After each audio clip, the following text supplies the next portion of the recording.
ప్రజలు మనల్ని ఆదరించారు, పెద్ద మెజార్టీతో మూడోసారి గెలిపించారు. నిరంతరం ప్రజలకి మన అందుబాటులో ఉండాలి. అంతేకాదు ఎక్కడా కూడా రాజకీయ కక్ష సాధింపులకి తావివ్వకూడదు. ఎన్నికల్లో వ్యతిరేకం చేశారనో లేదా మన పార్టీ వాళ్ళు కాదనో వాళ్ళని తక్కువ చేసి చూడటమో లేదా వారి మీద కక్ష సాధింపులు చేయటమో ఇది మంచి పద్ధతి కాదు. రూరల్ నియోజకవర్గంలో వాటన్నిటికీ అతీతంగా ముందుకు సాగుతూ ఉన్నాం. ఎక్కడా కూడా రాజకీయ భేదాలు విభేదాలు లేకుండా అన్ని పార్టీలకి పిలుపునిస్తా ఉన్నాను నేను. ఎన్నికల వేళ మాత్రమే జెండాలు అజెండాలు, ఎన్నికలు పూర్తయిన తర్వాత మనం అందరం ఆ ప్రాంతాల అభివృద్ధి కోసం పనిచేయాలి. ఈరోజు నారా చంద్రబాబు గారి ఆలోచన ఒకటే, ఎక్కడా కూడా రాజకీయ కక్షాదింపులు ఉండకుండా, ఎక్కడా కూడా ప్రజల్లో నిరంతరం తెలుగుదేశం పార్టీ నాయకులు కార్యకర్తలు ఉండాలా, సంక్షేమ కార్యక్రమాల్ని అర్హులకు అందించాలా, ఏదైతే అభివృద్ధి కార్యక్రమాల్ని ప్రజల్లో తీసుకెళ్లాలా, ఇది చంద్రబాబు గారి ఉదాత్త ఆలోచన. గత వైఎస్ఆర్ కాంగ్రెస్ పార్టీ ప్రభుత్వానికి భిన్నంగా నారా చంద్రబాబు నాయుడు గారు ఆంధ్ర రాష్ట్రంలో సాగిస్తున్నటువంటి ఒక మంచి పరిపాలన, ఒక మంచి మాట.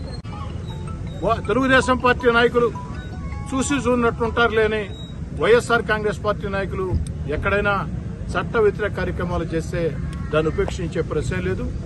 వైఎస్ఆర్ కాంగ్రెస్ పార్టీ నాయకులు వైఎస్ఆర్ కాంగ్రెస్ పార్టీ ముసుగులో తెలుగుదేశం పార్టీ కూటమి ప్రభుత్వాన్ని నిర్వీర్యం చేయాలనో, లేక తెలుగుదేశం పార్టీ నాయకుల్ని కార్యకర్తల్ని రెచ్చగొట్టాలనో, లేక తెలుగుదేశం పార్టీ ప్రభుత్వానికి చెడ్డ పేరు తేవాలనో ఉద్దేశపూర్వకంగా ఎక్కడైనా గాని, అదేవిధంగా చట్ట వ్యతిరేక గత వైఎస్ఆర్ కాంగ్రెస్ పార్టీ ప్రభుత్వంలో మేము సాగించాం, ఈ రోజు కూడా సాగిస్తామని చట్ట వ్యతిరేకంగా వైఎస్ఆర్ కాంగ్రెస్ పార్టీ నాయకులు ఎక్కడైనా చట్ట వ్యతిరేక పనులు చేస్తే దానిని చట్ట ప్రకారం కఠినంగా శిక్షిస్తాం.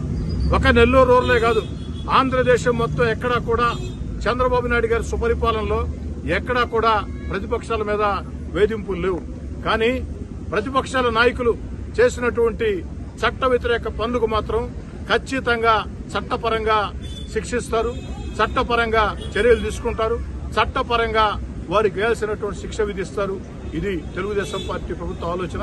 కాబట్టి రూరల్ నియోజకవర్గంలో కూడా ఎక్కడా కూడా రాజకీయ భేదాలు విభేదాలు లేకుండా, కక్షాదింపు లేకుండా ముందుకు సాగాలని, ఎక్కడైనా వైఎస్ఆర్ కాంగ్రెస్ పార్టీ నాయకులు మన మంచితనాన్ని అరుసుగా తీసుకుంటే చట్ట ప్రకారం వాళ్లు ఖచ్చితంగా శిక్షకు గురవుతారని మనవి చేస్తూ